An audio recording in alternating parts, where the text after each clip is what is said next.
Brought to you by ITIL.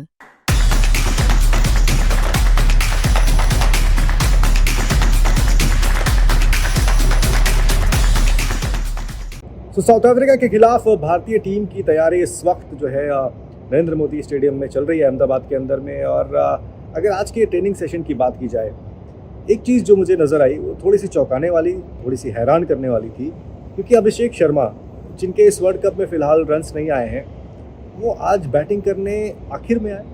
क्योंकि coach के साथ अभिषेक की थोड़ी 5-10 मिनट की बात हुई, उसके बाद उन्होंने गेंद पकड़ ली हाथ में और वो लगे गेंदबाजी करने।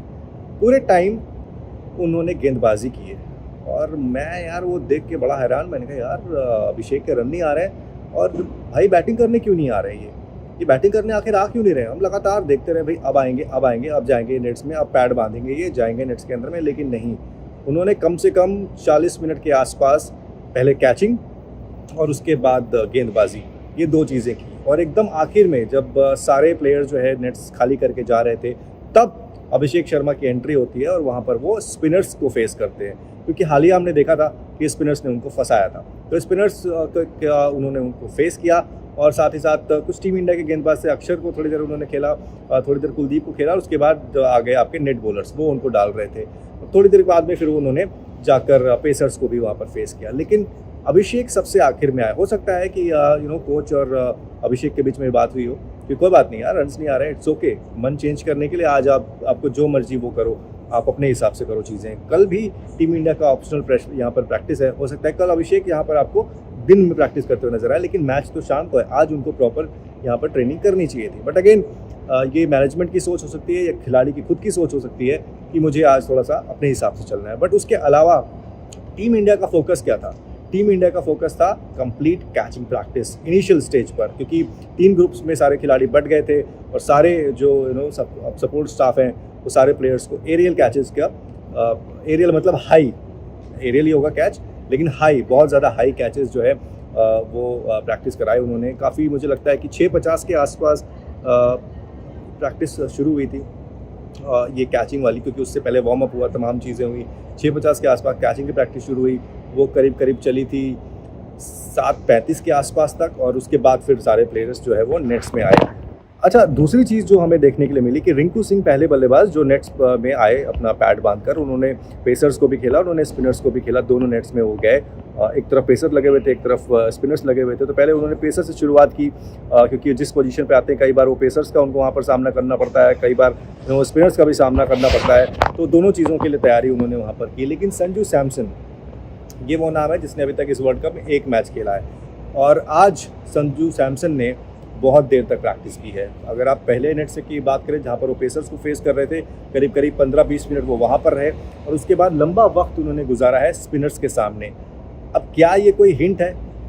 क्या टीम मैनेजमेंट ये सोच सकती है कि नंबर 3 पे संजू को डाल दिया जाए? मुझे थोड़ा सा नहीं लगता कि ऐसा कुछ होगा, क्योंकि तिलक वर्मा अभी तो मुझे नहीं लगता कि वो बाहर होंगे। रन्स तो उन्होंने बनाई हैं, भले स्लो बनाए हैं, एक आधा मैच में फंसे भी, एक आधा मैच के ऑलमोस्ट वो मैचेस में फंसे ही हैं, लेकिन ऐसा नहीं है कि शायद टीम मैनेजमेंट ये कॉल ले ले कि यार संजू को खिलाते हैं और तिलक को बैठा देते हैं। अगर ये कॉल लिया जाता है तो ये बहुत बड़ा कॉल होगा, और मे बी शायद इसलिए भी हो कि आगे के मैचेस के लिए भी गेम टाइम संजू को मिले। इन केस अगर ज़रूरत पड़ ही जाए कि अगर लगातार तिलक वर्मा इसी तरह से खेल रहे हैं और आपको चाहिए इस स्टेज पर आकर आपके वर्ल्ड कप में जहाँ पर आप सुपर 8 का पहला मैच खेलोगे, देखना पड़ेगा कि तिलक कैसा खेल रहे हैं। अभिषेक जब एंटर करेंगे मैदान के अंदर में, वो उसी नर्वसनेस के साथ उतरते हैं या कॉन्फिडेंस के साथ उतरते हैं, ये भी बड़ी इंपॉर्टेंट चीज़ होगी। क्योंकि अभिषेक के साथ आउट जिस तरीके से जो उनका डिसमिसल है, वो डिसमिसल आपको बताता है कि लो ऑन कॉन्फिडेंस है, थोड़े से कंफ्यूज हैं, जाऊं नहीं जाऊं, रोक रहे हैं अपने आप को। फिर वो पीछे से बैक ऑफ द माइंड आ रहा है, नहीं यार अब मैं चला जाता हूं इस बॉल के ऊपर में, वहां पर उनकी विकेट जा रही है। तो अभिषेक को भी देखना पड़ेगा। प्लस ईशान किशन, वो ऑफकोर्स आपको लगातार रन बना के दिखा रहे हैं, और आज भी उन्होंने बड़े अच्छी यहाँ पर बैटिंग की है, लंबे हिटें उन्होंने भी लगाई हैं। लेकिन ये जो बात मैंने यहाँ पर की कि क्या टीम मैनेजमेंट इस तरीके से सोच रही है कि संजू को अंदर लाया जाए नंबर 3 पर, फिलहाल ये कहना थोड़ा सा मुश्किल है, लेकिन पता लगेगा आगे आने वाले वक्त में कि क्या ये सोच सही भी हो रही है या नहीं। एक ये चीज़ है। उसके अलावा सारे जो हमारे आज के नेट का जो सेशन था या प्रैक्टिस की अगर हम बात करेंगे सेशन था, सारे नॉर्मल चीज़ें हुई, रूटीन चीज़ें हुई। हार्दिक पांड्या आज बहुत लंबे छक्के मारते हुए नजर आए, स्पेशली जब वो वरुण को फेस कर रहे थे। वरुण की एक भी गेंद हार्दिक पांड्या ने मिस नहीं की है, सारे स्टैंड्स में गिराई उन्होंने, सारे के सारे बॉल स्टैंड्स में गए। वरुण को तो बहुत ही उन्होंने टांगा है आज।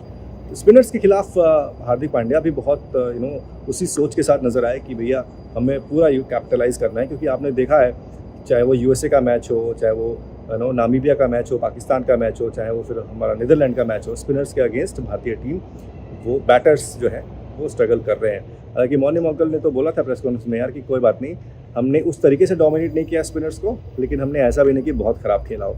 अच्छा, एक चीज़ और हुई इस प्रैक्टिस में, और वो ये थी कि जब हार्दिक पांड्या बैटिंग कर रहे थे उन्होंने एक स्ट्रेट ड्राइव खेला और वो सीधा शॉट जो है वो जाके लगा सिराज के घुटने में। और समझ सकते हैं कि हार्दिक पांड्या जिस तरीके से खेलते हैं, वो उन्होंने एक बड़ा तेज़ शॉट खेला था, वो सीधा जाके सिराज को लगा, क्योंकि सिराज उनको हार्दिक पांड्या को गेंदबाजी कर रहे थे उस वक्त नेट्स के अंदर में, वो सीधा जाके उनके घुटने में लगता है और उसी वक्त घुटना पकड़ लेते हैं मोहम्मद सिराज। यानी कि सोचिए इम्पैक्ट कितना तेज़ रहा होगा, वो चोट कितनी तेज़ रही होगी। लेकिन टीम डॉक्टर्स यानी कि फिजियो और टीम डॉक्टर्स ने उनको वहाँ पर अटेंड किया और उसके बाद वहाँ पर वो एक मैजिक स्प्रे जो होता है वो उनको जो है स्प्रे किया गया। थोड़ी देर अटेंड करने के बाद मोहम्मद सिराज जो है वो वापस से उन्होंने गेंद पकड़ी और उन्होंने गेंदबाजी की, लेकिन ज़्यादा देर तक उसके बाद उन्होंने गेंदबाजी नहीं की। तो एक ये आज के सेशन में एक चीज़ ये हुई है, आई जस्ट होप कि मोहम्मद सिराज को वो चोट बहुत ज़्यादा नहीं लगी होगी। हालांकि उसके बाद जब वो गेंदबाजी कर रहे थे तब इतने दर्द में नज़र नहीं आ रहे थे, लेकिन जब लगी थी उनको वो गेंद तब बहुत ज़्यादा दर्द था उनको, वो लगड़ा के चल रहे थे उस वक्त। तो आज के सेशन में एक ये चीज़ भी रही। उम्मीद है कि सिराज की ये चोट ऐसी नहीं होगी कि उनको मैचेस मिस करने पड़े। अब वो भी है कि कॉम्बिनेशन क्या बनेगा, सिराज की जगह बनती है कि नहीं बनती है वो एक अलग बात है, लेकिन जो ये चोट लगी है वो सिराज के लिए बहुत ज़्यादा सरदर्द वाली है, टीम मैनेजमेंट के लिए ज़्यादा सरदर्द वाली ना हो, हम ऐसे उम्मीद करते हैं। अब आज के ट्रेनिंग सेशन से ये चीज़ बड़ी क्लियर है कि टीम इंडिया की जो इस वक्त सोच है वो है स्पिन को कैसे बेहतर तरीके से खेला जाए और पावर प्ले को कैसे यूटिलाइज़ करना है। क्योंकि आज जब माकरम भी यहाँ पर गेंदबाजी कर रहे थे ट्रेनिंग सेशन में, तो उन्होंने भी बड़े वेरिएशंस करने की कोशिश की, विकेट टू विकेट, थोड़ा सा ऑफ साइड ऑफ, सब कुछ करने की, और काफ़ी देर तक उन्होंने वहाँ पर गेंदबाजी की। तो एक वो चीज़ थी। फिर केशव महाराज ने भी वहाँ पर गेंदबाजी की।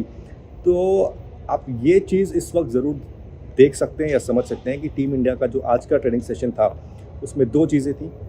प्राइमरी फोकस स्पिन को कैसे खेलना है, बेहतर कैसे खेलना है, और दूसरा कि भाई क्या संजू सैमसन की जगह बन सकती है। ये एक सवाल है फिलहाल के लिए, पता नहीं होगा नहीं होगा कह नहीं सकते, लेकिन संजू सैमसन ने आज जिस तरीके का ना बॉडी लैंग्वेज भी यार उनका देखो ना, वो रोज़ की तरह नहीं दिख रहे थे। मैंने उनको दिल्ली में भी प्रैक्टिस करते हुए देखा था, तो 15-20 मिनट 25 मिनट का उनका वो सेशन था, लेकिन आज काफ़ी देर तक एक सेशन जो उनका पेसर्स के साथ था वो भी 15-20 मिनट का था। उसके बाद स्पिनर्स का सेशन अलग से उन्होंने किया, तो एक्सटेंडेड सेशन उनके लिए था वहाँ पर। तो वो चीज़ है। अब टीम इंडिया कल आएगी ऑप्शनल सेशन के लिए और शाम को फिर प्रैक्टिस कॉन्फ्रेंस भी होगी। एग्जैक्टली पता लगेगा कि परसों के मैच के लिए टीम इंडिया की 11 क्या होगी। तो आप सभी लोग जुड़े रहिए, देखते रहिए, और यहाँ से मैं आपको सारी की सारी अपडेट्स देता रहूँगा। Thank you. स्पोर्ट्स तक पर आपको न सिर्फ खबरें मिलेंगी बल्कि आपका ओपिनियन भी मैटर करता है। यह आप ही का मंच है। आइए बताइए भारतीय क्रिकेट टीम से आप क्या उम्मीद करते हैं। रहिए स्पोर्ट्स तक के साथ, सब्सक्राइब कीजिए स्पोर्ट्स तक को यूट्यूब और फेसबुक पर।